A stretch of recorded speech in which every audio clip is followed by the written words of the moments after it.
அவங்களுக்கான அமைச்சர் யாரு? எம்எல்ஏ யாருன்னு முதல்வருக்கே தெர்ல. அதனால தான் அவங்க பண்ணக்கூடிய சில வேலைகளுக்கெல்லாம் அவரு கண்டுக்காம இருக்காரு. பாவம் அவங்கலாம் பார்ட்டி ஃபண்டுலருந்து வந்தவங்க தானே. தாந்தோணித்தனமா செயல்படக்கூடியவங்க தானே 2 பேர், இவங்க 2 பேரும். அது மட்டும் இல்ல, பவுடர் சார்ந்து சிலரும் இருக்காங்களே. ஆவுன்னா திமுக மேல கரம் வைக்கிறீங்களே, அப்ப இதெல்லாம் என்ன பண்ண போறீங்க? அப்படின்னு இதுக்கு முன்னாடி இருந்த சபாநாயகர் ஐயா அப்பாவும் இருக்கார்ல, அவரு போட்டு பாங்கு, பாங்கு, பாங்குன்னு வாங்கி விட்டுருக்காரு நம்ம தாவேக்காவ. என்னெல்லாம் பேசியிருக்காரு, இதெல்லாம் தெரியணும்ல. சப்ஸ்கிரைப் பண்ணிட்டு வாங்க, சொல்லி வைக்கிறேன்.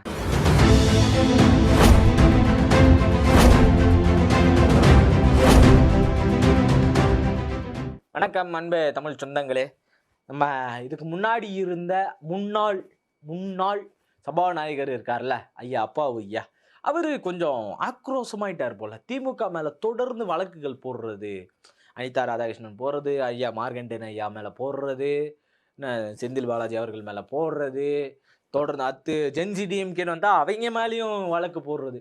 இது எல்லாத்தையும் பார்த்துட்டு அவரு கொஞ்சம் டென்ஷன் ஆயிட்டாருன்னு நினைக்கிறேன். அப்படி டென்ஷன் ஆனதுனால அவரு ஒரு போஸ்ட் போட்டிருக்காரு. என்ன போட்டிருக்காரு அப்படின்னா, முதல்வர் அவர்களுக்கே வந்து தன்னுடைய தாவேகாவோடைய எம்எல்ஏ யாரு, அமைச்சர் யாருன்னு தெரியல. அதனால தான் அவங்க பண்ற எந்த ஒரு குறைகளுக்கும், குற்றச்சாட்டுகளுக்கும் அவர் பேச மாட்றாரு. இல்லன்னா அவரு பேசியிருப்பாரு. அவங்கலாம் பாவம் என்ன பண்ணுவாங்க, அதுல பாதி பேர் வந்து பார்த்தீங்கன்னா, பார்ட்டி ஃபண்டுன்ற முறையில தான வந்து இங்க எம்எல்ஏவா ஆயிருக்காங்க.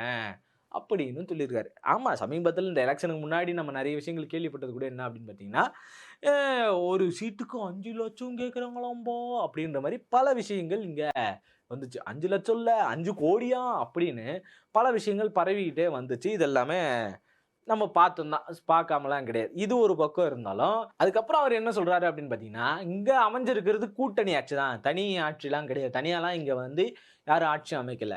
கூட்டணி ஆட்சி தான் அமைஞ்சிருக்கு. ஆனா, அவங்களுடைய கொள்கைகள நீங்க ஏத்து செயல்படுறீங்களா? கொள்கைக்கு ஏத்த மாரி நீங்க போட்டுக்கிட்டீங்களா? இல்ல அவங்களுடைய கூட்டணி பெயர்கள நீங்க வச்சிருக்கீங்களா? அப்படின்னு கேட்டா, கூட்டணிக்கு பெயரும் கிடையாது. ஒண்ணும் கிடையாது. இப்படிதான் உங்க செயல்பாடுகள் இருக்கு அப்படின்னு சொல்லியிருக்காரு. இத தாண்டி அடுத்து அமைச்சருக்கு வந்தா, தான் தோன்றித்தனமா செயல்படக்கூடியவங்க தான் வந்து பார்த்தீங்கன்னா, அமைச்சர் கீர்த்தனா அவர்களும், ராஜ்மோகன் அவர்களும் அப்படின்னு சொல்லியிருக்காரு. அதுலயும் குறிப்பா மென்ஷன் பண்ணி, ஏன் அவர் அப்படி சொல்லியிருப்பாரு அப்படின்னு நம்ம யோசிக்கணும்ல.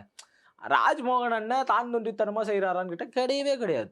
தான் தோன்றித்தனமா என்ன பண்றாரு, எல்லா அமைச்சர்களுக்கும் போய் முட்டு குடுத்துட்டு இருக்காரு. எல்லா எம்எல்ஏக்கும் முட்டு குடுத்துன்னு இருக்காரு. இது ஒரு பக்கம். கீர்த்தனா அமைச்சர் அப்படித்தான் பண்றாங்களா? அவங்க பாட்டுன்னு இஷ்டத்துன்னு ஒரு இடத்துல போனாங்க. ஆய்வுன்ற பேர்ல என்ன பண்ணாங்க? ஸ்கூல் குழந்தைய அவமானப்படுத்துனாங்க. இதுதான் உண்மையா அங்க நடந்தது. சரி, இது மட்டுமா? இன்னும் ஒண்ணு சொல்றாரு. அதாவது பாஸ்போர்ட் எடுத்துட்டு போணும் அப்படின்னா, அதுக்குன்னு ஒரு சில முறைகள் இருக்கு. வெளிநாட்டுக்கு போய் வராங்க.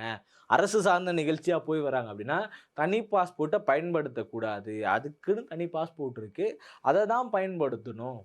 அப்படின்ற ஒரு முறை இருக்கு. அத எதுவுமே தெரியாம, இவங்களா கிளம்பி தென்கொரியாக்கு போயி, தனி பாஸ்போர்ட்ல முதலீடுகள அழைச்சிட்டு வந்தாங்களாம், முதலீடுகள. அப்போ பேலட் பாஸ்போர்ட்ட ஏன் இவங்க பயன்படுத்தல? அப்ப என்ன நோக்கத்துல போனாங்க? எங்கிருந்து தாவேகாக்கு ஃபண்ட் வருது? இப்படியான கேள்விகள் எல்லாருக்குள்ளயும் வரும் தானே! இப்போ உங்க இஷ்டத்துக்குன்னு செய்யறது. இங்க இருக்கக்கூடிய வழிமுறைகள் என்ன? நடைமுறைகள் என்ன? அதிகாரிகள் கிட்ட அத டிஸ்கஸ் பண்ணணும். எப்படி போகணும்னு தெரியணும்.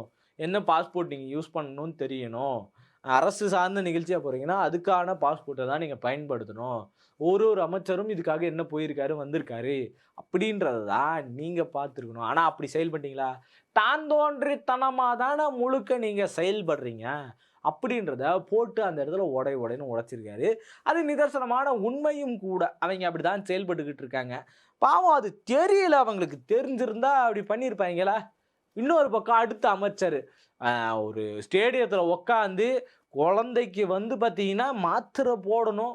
அந்த நிலைமையில இருக்கக்கூடிய குழந்தைய தூக்கின்னு போய் ஸ்டேடியத்துக்கு போயிருக்கிறாரு. போன இடத்துல ஒரு டவுட்டு. சீமான் அண்ணனும் இதே கேள்வி கேட்டிருக்கிறாரு. நோட் பண்ணி பார்க்கணும். என்னன்னா, இந்த கிளாஸ் உள்ள மாத்திரை. உள்ள போட்டா அதுவா கரைஞ்சிரும். நம்மளா பவுடர் வச்சு நறுக்கலாம் வேணாம். உள்ள போட்டா அதுவா கரைஞ்சிரும். அப்ப என்ன நடந்திருக்கும்? இல்லையா ஒரு ரொம்ப சிம்பிளா சொல்லலாம். நம்ம ஒரு சின்ன வாட்டர் பாட்டிலு. அதுக்குள்ள போட்டு குலுக்குன்னு குலுக்குனா கூட கரைஞ்சு போயிடும். ஆனா, அது எல்லாத்தையும் செய்யாத, பிறகு இத போட்டு நசுக்கின்னு இருந்தாருன்னா சந்தேகம் வரும். சரி அந்த இடத்துல எதுக்கு ரூ. 500 நோட்டு? அப்ப பவுட்ரு. பவுடர் சார்ந்த அமைச்சர் ஒருத்தர். இது மேல நீங்க நடவடிக்கை எடுத்தீங்களா? அப்படின்னு ஒரு கேள்வி. அடுத்த கேள்வி கேட்கிறாரு பாருங்க. நாக்க புடிக்கிற மாரியான கேள்வி. என்னன்னா, இன்னும் பட்ஜெட் தாக்கலே செய்யல. ஆனா, அதுக்கு முன்னாடியே வேளாண் துறை அமைச்சருடைய வினோத் அவர்கள் என்ன பண்ணாரு அப்படின்னா, அத அழகா கொண்டு போயி திருப்பதியில வச்சு பூஜை பண்ணிட்டு வராருங்கோ. இப்ப இப்படி பூஜை பண்றத யார் ஏத்துக்க முடியும்? திருட்டுத்தனம் இல்லையா இது? அப்படின்ற மாரி அவரு ஒரு பக்கம் கேள்வி கேட்டிருக்காரு. உண்மையிலே திருட்டுத்தனமா அப்படின்னு கேட்டீங்கன்னா, அப்படிதான் அது போய் சேரும். பட்ஜெட் தாக்கல் இன்னும் செய்யவே இல்ல. சட்டமன்றத்தில அத முன்மொழிஞ்சதுக்கு அப்புறம் தான், இது எல்லாத்தையும் இவங்க கரெக்ட்டா எடுத்துட்டு போய் மத்ததுக்கு பயன்படுத்துறதெல்லாம் பண்ணணும். அதுக்கு முன்னாடியே பட்ஜெட் தாக்கல் பண்றதுக்கு முன்னாடியே, சட்டமன்றத்தில செய்றதுக்கு முன்னாடியே, எடுத்துட்டு போய் ஒரு திருப்பதியில வச்சு பூஜை பண்ணது எல்லாமே திருட்டுத்தனத்துக்கு சமமான ஒண்ணு. அவரு அப்படி பண்ணக்கூடாதுன்றது இருக்கக்கூடிய சட்டம். அந்த சட்டத்துக்கு உட்பட்டு அவர் செயல்பட்டாரான்னா கிடையாது. பட்ஜெட் போட்டீங்க அப்படின்னா, அத பத்திரமா வச்சுக்கணும். ஏன் இவருக்கு இங்க எந்த கோயிலும் இல்லையா? திருப்பதிக்கு போய் தான் அவர வச்சு பூஜை பண்ணணுமா? எதுக்கு இவங்கலாம் பெரியார கொள்கை தலைவர்ன்னு வச்சிருக்கிறாங்க? அப்படின்னு பல பேரும் வந்து கேள்வி எழுப்பிட்டு வராங்க. பெரியார கொள்கை தலைவரா வச்சுக்கிட்டு, நீ ஏதோ இங்க இருக்கிற ஏதாச்சும் ஒரு கோயிலுக்கு போய் வந்தா அது பரவால்ல ஏத்துக்கலாம். சரி அவைங்க ஏதோ பண்ணிட்டாங்க. அது நீங்க சட்டமன்றத்துல போடாம எப்படி நீங்க கொண்டு வந்தீங்கன்றதோட முடிஞ்சிருக்கும். எல்லை விட்டு எல்லை தாண்டி அங்க போய் பூஜை பண்ணி, அப்புறம் இங்க வந்து எதுக்கு இது தேவையில்லாத வேலை? அப்படின்ற கேள்வி எல்லாருக்குள்ளயும் வருமா? வராதா? இப்படி தொடர்ந்து இந்த அமைச்சர்கள் மேல நீங்க என்ன நடவடிக்கை எடுத்தீங்க?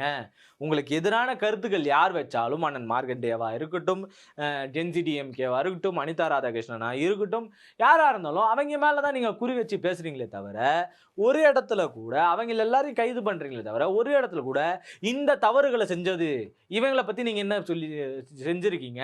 அது மட்டும் இல்லாம தன்னுடைய சொந்த அக்கா வீட்லயோ, அண்ணன் வீட்லயோ, சகோதரர்கள் வீட்லயே போயிட்டு என்ன பண்ணியிருக்காருன்னா, ரவுடிஸ்தனம் பண்ணியிருக்காரு. அவர் மேல என்ன நடவடிக்கை எடுத்தீங்க? இது இல்லாம ஏகப்பட்ட எம்.எல்.ஏக்கள் இருக்காங்க. அவங்க எல்லாருமே வந்து பல இடத்துல பாலியல் தொல்லைகளால பாதிக்கப்பட்டிருக்காங்க. அந்த எம்.எல்.ஏக்கள் வந்து இத செஞ்சிருக்காங்க. எம்.எல்.ஏ சப்போர்ட்ல இருக்காங்க. அவங்களுக்கு மேலலாம் என்ன நடவடிக்கை எடுத்தீங்க? நாள் நீங்க பேசுனீங்க தானே! அந்த பேசுனதுக்கு ஏத்த மாரி செயல்பட்டீங்களா? அப்படின்ற தொடர் கேள்விகள ஐயா அப்பாவு ஐயா உங்க மேல வச்சிருக்காரு. இந்த கேள்விக்கெல்லாம் அண்ணன் பதில் சொல்லுவாரா? மாட்டாரான்ற கேள்வி எல்லாருக்குள்ளயும் இருந்துட்டு தான் இருக்கு.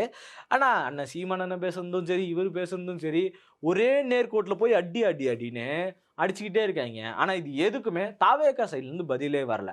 யாராச்சும் இந்த மாரிலாம் பேசுறாங்களே அப்படின்னு சொல்லி யார்கிட்டயாச்சும் போய் கேட்டோம் அப்படின்னா, அதுக்கு ராஜமோகன் அண்ணன் மட்டும் தான் பதில் பேசிக்கிட்டு இருக்காரு. அவைங்க அப்படிப்பட்டவங்க, இவைங்க இப்படிப்பட்டவைங்க, இவங்க இப்படி செய்றாங்க, அவங்க அப்படி செய்றாங்க, அவ்வளோ சிறப்பு வாய்ந்தது அப்படின்னு சொல்லி, துணை முதல்வர் ஆவறதுக்கான வேலைய அண்ணன் ராஜமோகன் அண்ணன் செஞ்சுகிட்டு இருக்காரு. இந்த வேலையெல்லாம் பார்க்கும்போது தாவேக்கா வாவ்! அப்படின்ற மாரி இருக்குமா? வாவ்! அப்படின்ற மாரி இருக்குமான்ற சந்தேகங்கள் எல்லாருக்குள்ளயும் இருக்குது. உங்களுக்கு எப்படி இருக்கு அப்படின்றத மறக்காம கமெண்ட்ல வாவ்ன்னு போட்டு போயிடுங்க. நன்றி.